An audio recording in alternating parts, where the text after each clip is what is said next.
En ligne avec nous, Gérard Vespierre, chercheur associé à la Fondation d'études pour le Moyen-Orient. Monsieur Vespierre, bonsoir, merci de bien vouloir répondre à nos questions. Cette demande qui aurait été adressée par la Chine à l'Iran pour, en quelque sorte, calmer les Houthis, est-ce que ça peut faire la différence véritablement? Est-ce que ça peut véritablement aboutir à une diminution, voire même à une annulation des provocations répétées des rebelles Houthis contre les navires commerciaux militaires en mer Rouge? Bonsoir à vous. Oui, d'autant plus que c'est la deuxième salve chinoise, n'est-ce pas? Déjà, la semaine dernière, la Chine avait demandé une fin des harcèlements de la navigation maritime en mer Rouge. Donc, vous avez cette fois-ci une adresse beaucoup plus directe vers l'Iran. Et cette adresse est d'autant plus importante que la Chine est le premier client pétrolier de l'Iran, donc elle a un poids vraiment très important. Et deuxièmement, la situation économique de la Chine n'est plus du tout ce qu'elle était. La situation est à déclin continu de la croissance. Deuxièmement, vous avez le déclin démographique. Et troisièmement, vous avez la dette qui commence à peser dans le secteur immobilier.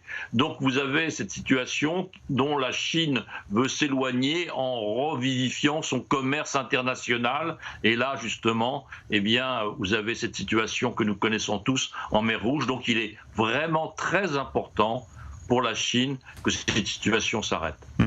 Alors, un autre dossier sur lequel j'aimerais que vous vous exprimez, Gérard Vespierre, c'est celui de la situation en Syrie, dont on parle un peu moins, évidemment, étant donné la guerre à Gaza. Mais tout de même, d'après un officiel russe, Israël aurait cessé d'informer l'armée russe de l'imminence de ces attaques contre des intérêts iraniens, justement, sur le sol syrien, attaques aériennes attribuées à Israël et qui sont assez régulières.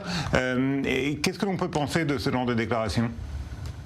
Écoutez, il y a depuis de nombreux mois un chassé-croisé entre Israël et la Russie au sujet de la Syrie, n'est-ce pas? Effectivement, depuis plusieurs années, Israël bombarde les positions iraniennes, principalement en Syrie, et les Russes laissent faire parce qu'ils ont été, depuis 1977 et leur arrivée pratiquement en Syrie, eh bien, les seuls maîtres à bord du navire syrien. Et donc maintenant, là, ils ont une concurrence de la présence iranienne.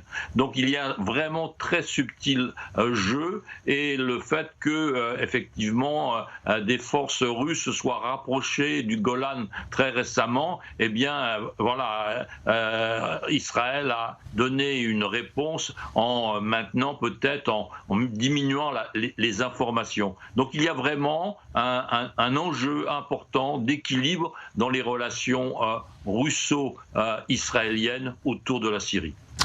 Gérard Vespierre, merci beaucoup d'avoir bien voulu répondre à nos questions. Merci. Merci à vous.